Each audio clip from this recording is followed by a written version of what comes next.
আসসালামু আলাইকুম সুপ্রিয় দর্শক, কেমন আছেন সবাই? চলে আসলাম তাইফ ভ্রমণের দ্বিতীয় পর্ব নিয়ে। আমরা গাড়ি থেকে নেমে এসেছি। এখানে বেশ কিছু সংরক্ষিত স্থান আছে, সেগুলো দেখব। মাথার উপরে যে গাছটি দেখতে পেয়েছিলেন এবং সামনে আরেকটা যে গাছে রয়েছে, এটা তুত ফল গাছ। আমাদের সাথে যে আজিজ ভাই ছিলেন, উনি আমাদের এগুলো বলছিলেন।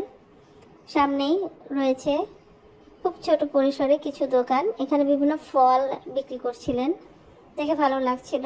আমরা শেষ মাথা পর্যন্ত চলে এসেছিলাম। আর সামনে আমরা একটা বিড়াল দেখতে পেয়েছিলাম, কালো রঙের বিড়াল। এখানকার বিড়ালগুলো খুবই ফ্রেন্ডলি, এরা খুবই চমৎকার, ওদের বিহেভ খুব, ভয় পায় না, দৌড়ায় না, কাছেই থাকে। সামনেই ছিল একটা সবজি বাগান। তাইফে একটা বিশেষ রহমত রয়েছে, এখানে সবজি খুব দ্রুত ফলন হয়। এইখানকার মাটি খুবই রহমত সম্পন্ন। আর এখান তো পরিবেশ আরও অনেক সুন্দর, যেটা আমি এর আগে আপনাদের বলেছি। আর এটা ছিল 3 ফল গাছ, যে ফল সম্পর্কে পবিত্র কোরআনে সূরা নাজিল করা হয়েছে। আমরা এখন চলে যাচ্ছি, এখন আমরা যাব সেই সংরক্ষিত স্থান দেখতে। এইখানে ঢুকতে 1 রিল করে নিচ্ছিল। আমরা ভিতরে প্রবেশ করলাম। ভিতরে পরিবেশটা অনেক চমৎকার, এটা বাগানের মতো করেছে। এটা সংরক্ষিত স্থান ছিল এইখানে আমাদের প্রিয় নবী সাল্লাল্লাহু আলাইহি সাল্লামকে এক সাহাবী আঙ্গুরের রস পান করেছিলেন। যখন আমার প্রিয় নবী সাল্লাল্লাহু আলাইহি সাল্লামকে কাফেররা মেরে রক্তাক্ত করেছিল, তখন এখানে এসে উনি আঙ্গুরের রস পান করেছিলেন। এখানে একটা খুব ছোট পরিসরে ঝর্ণা রয়েছিল, ওই যে পাশে, খুবই সুন্দর। আর আশেপাশে কিছু আরবের পুরাতন বাড়ি রয়েছে, যেটা দেখে আমার খুবই ভালো লেগেছিল, গ্রাম্য পরিবেশের মতো, খুবই চমৎকার। আমি এই যে আপনাদের দেখাচ্ছি, পুরোটাই আগের সেই বাড়ি ঘরের মতো, আগের মানুষ যেভাবে জীবনযাপন করতো সেইগুলোর ঐতিহ্য রেখে দিয়েছে। এখানে বিভিন্ন দর্শনার্থী এসে দেখছে, আমরাও দেখছিলাম, ভালো লাগছিল। তারপর সামনে আমরা যাচ্ছি, ওখানেও ছন দিয়ে ছাউনি করানো, খুবই ভালো লাগছিল। এই যে এখানে আর একটা ঘর ছিল, সবাই এখানে বসার জায়গা ছিল, রেস্ট করছিল। আর উপরের পরিবেশটা আরও খুব চমৎকার ছিল। একটু পরে আমরা উপরে যাব।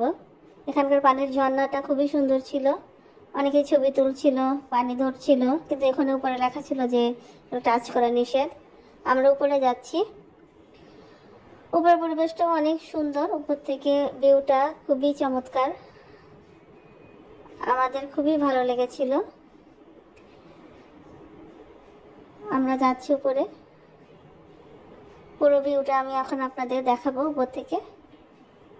এই সময় পরন্ত বিকেল ছিল, আসরের নামাজের আজান দিয়েছে, রোদটা একদম ঢলে পড়েছে, খুবই চমৎকার একটা রোদ ছিল।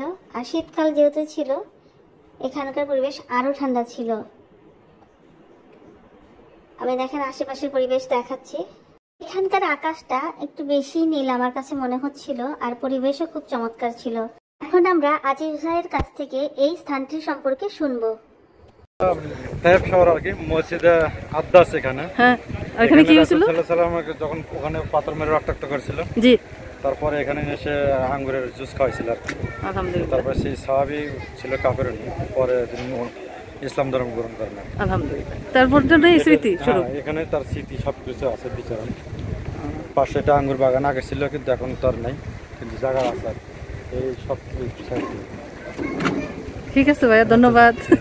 আজিজ ভাই এই সংরক্ষিত স্থান সম্পর্কে বললেন। এর আগে উনি আমাদের বলেছিলেন গাড়ির মধ্যে, তবুও আমি আবার জিজ্ঞেস করলাম যাতে আপনারা জানতে পারেন। এরপর আমরা যাব সেই কাটা দেওয়া বুড়ির বাড়ি দেখতে। এখানে একটা আইসক্রিমের গাড়ি ছিল, আমাদের গাড়িটা পেছনে রাখা হয়েছে। এখন আমরা সামনের দিকে এগোচ্ছি সেই কাটা দেওয়া বুড়ির বাড়ি দেখতে। এটা হচ্ছে সেই কাটা দেওয়া বুড়ির বাড়ি যে আমাদের প্রিয় নবী সাল্লাল্লাহু আলাইহি সাল্লামের রাস্তার ভিতরে কাটা দিয়ে রাখতো। একদিন সে কাটা দেয়নি, তখন প্রিয় নবী সাল্লাল্লাহু আলাইহি সাল্লাম জানতে পারে যে বুড়ি অসুস্থ, তাই সে কাটা দেয়নি। তখন আমাদের প্রিয় নবী সাল্লাল্লাহু আলাইহি সাল্লাম বুড়িকে দেখতে তার বাসায় এসেছিলেন। এটাই সেই বুড়ির বাসা। এই যে ভঙ্গুর এখনো সেটা সংরক্ষণ করা আছে। আমি ভিতরটাই চলে এসেছিলাম, একদম উপরে। অনেকেই উঠছিল, আমি উঠলাম, কিন্তু খুব ভয়ঙ্কর ছিল, মানে যদি পড়ে যাই এরকম একটা ভাব ছিল। ফ্ল্যাট স্যান্ডেল পরে আসাই ভালো, জুতা পরে আসাই ভালো। আমি উপর থেকে এই যে রাস্তার ভিউটাও দেখাচ্ছি। আর বাতাস ছিল, প্রচুর বাতাস। এই যেখানে একজনের বোরকা ভীষণ উঠছে। এর আগেও আমি বলেছি এখানকার আকাশ প্রচুর নীল, এরকম আকাশ দেখা খুবই বিরল। এরপর এই দেখাচ্ছি এর আশেপাশের পরিবেশ, খুবই চমৎকার। আশেপাশে সবজির ক্ষেতগুলোও ছিল, বিশাল বিশাল পাহাড়গুলোও ছিল, খুবই সুন্দর। এরপর আমরা আইসক্রিম খেলাম, প্রথমে যে আইসক্রিমের গাড়িটা দেখিয়েছিলাম সেখান থেকে। এরপর আমরা রওনা দিলাম মিকাত মসজিদের উদ্দেশ্যে। আর মিকাত মসজিদে যাওয়া আমাদের একটাই কারণ ছিল, আমরা সেখানে আসর নামাজ আদায় করব এবং এরপর দ্বিতীয়বার ওমরার জন্য নিয়ত করব এবং এহরাম বাঁধব। তো আমাদের গাড়ি চলছে, আমাদের গন্তব্য মিকাত মসজিদ। তো আজ এই পর্যন্তই।